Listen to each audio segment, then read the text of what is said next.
Auditrices, auditeurs, bonjour. La politique au centre des journaux de ce mardi. Pour commencer, le journal Le Télégramme nous apprend que le désormais doyen d'âge de l'Assemblée nationale est désormais Nda Antoine et devrait conduire les travaux pour l'élection du bureau de l'Assemblée nationale prochaine mandature.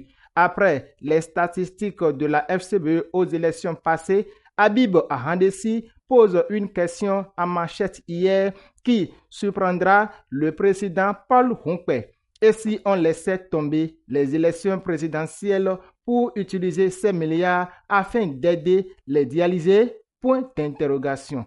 Toujours en politique, Agbanzoum en marche vers le développement, apprend-on Agbanzoum Info. Une restructuration globale assortie d'une table ronde hier sur le plateau d'Agbanzoum politique a réuni des figures clés comme le maire Clétus Oscar Koukholi, l'honorable Dominique Atchawe, le maire honoraire Léopold Rankou, le CA Brice Lancoutin, le sieur Paul Azou et des jeunes de tous bords politiques. Le bilan de parcours politique dans la sphère de la commune d'Agbanzoum met en perplexité et l'unité serait la clé pour booster le développement de la commune selon Merveille Info. Pour Eugène Azatassou, l'homme d'Agbanzoum, ces résultats définitifs des élections législatives du 11 janvier 2026 renvoient d'abord à une responsabilité interne.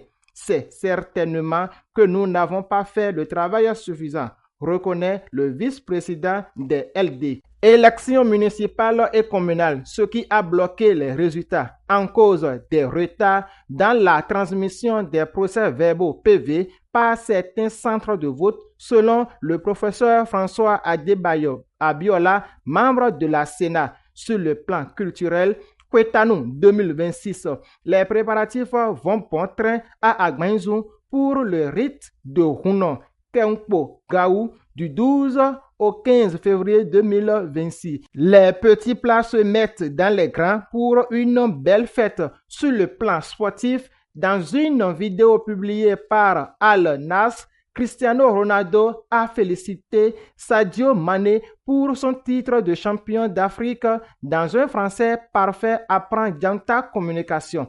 La fédération marocaine saisit la commission de discipline de la CAF.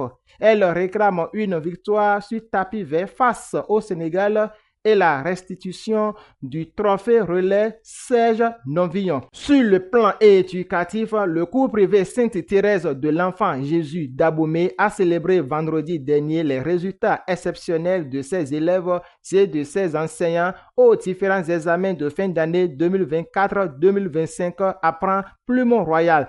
La fin des inscriptions pour le bac 2026, fixée au 30 janvier 2026 à 17h30 selon Zoom Culture. Sur le plan célébrité, le directeur Michel Agbopanzo, une figure majeure de la littérature dans la commune d'Agbanzoum selon AEC Info. Carnet noir pour terminer pour aujourd'hui. Prions pour la naissance au ciel de Franck Sata hier des suites d'une maladie. Que la terre lui soit légère. C'est tout pour ce mardi. À la rédaction, Hyacinthe Ahomlantor, présenté par Marius Agben Le Papillon. À demain.